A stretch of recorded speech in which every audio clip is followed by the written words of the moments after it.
Hi, I'm Rick Kaler. Thanks for joining me. Whenever the Federal Reserve announces a change in the federal funds rate, it's big news. Financial pundits and journalists analyze the likely impact on inflation, housing markets, consumer spending, just the economy in general. But what effect do these cuts, like the Fed's most recent one of 0.25% in September, have on your personal finances? What's that really mean to you? Well, at least in the short term, probably doesn't mean too much. Let me explain why. The federal funds rate itself doesn't touch your household directly. It's the rate that banks charge one another for overnight loans, with the Fed acting as the backstop. Lowering it makes borrowing cheaper for banks, which can encourage them to lend more freely while still protecting their profit margin. Now, sometimes rate cuts trickle into lower mortgage rates, but not always. 3 cuts at the end of 2024 brought absolutely no relief to mortgage borrowers.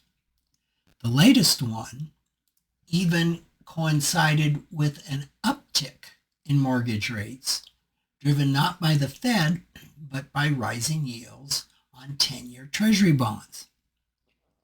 As Bankrate explains, if you're waiting for a quarter-point Fed cut to make your next home purchase more affordable, you might be disappointed. Credit card holders may notice a tiny benefit. With today's average annual rate around 20.12%, a $5,000 balance might cost you a few dollars less in monthly interest. On the savings side, banks do tend to react quickly and not just in your favor. A CD that was paying 4.5% last month might slip the full 0.25% to 4.25% now. The logic of the Fed is straightforward. Lower rates encourage people to spend or invest rather than park money in savings. That can provide a mild tailwind for the stock market, but the logic of banks, on the other hand, is to lower what they pay savers as fast as possible and what they charge borrowers as slowly as possible. Why? There's a profit to be made, and profits aren't bad, but there's a profit to be made in the short-term spread. Corporations are another target of the Fed's nudges. Lower borrowing costs are meant to encourage companies to expand, invest in research, hire more workers. In theory, that supports job growth and broader economic health. But those incentives can be undermined by other forces like rising inflation, new tariffs, or layoffs. All those might weigh more heavily on executive decision-making than a quarter-point discount on capital. What matters more than the rate cut itself is the message it sends. A rate cut signals that the Fed is concerned about slowing growth, rising unemployment, and creeping inflation.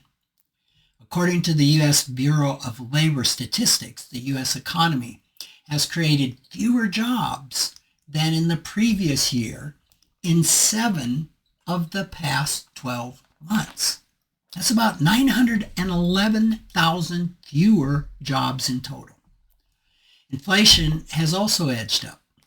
The Consumer Price Index rose 2.9% year over year in August of 2025 and up 2.5% the previous year.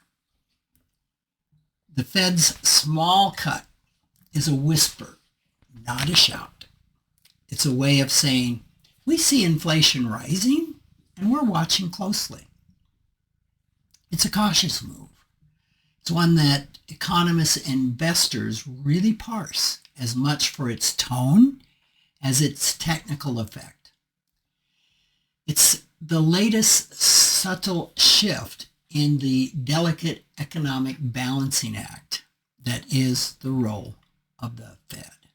So, as consumers, our role is not to fixate on the Fed's movements, but to stay focused on our own financial choices, on our responsibilities, and the opportunities before us. How much debt do we carry? How much do we save? How much do we invest? Those are the behaviors that shape your future far more than any quarter point rate cut that happens in Washington. The Fed may be chasing economic balance with its tiny nudges. Our wisest course is to find our own personal financial balance within the context of the larger economy. We build it one grounded financial decision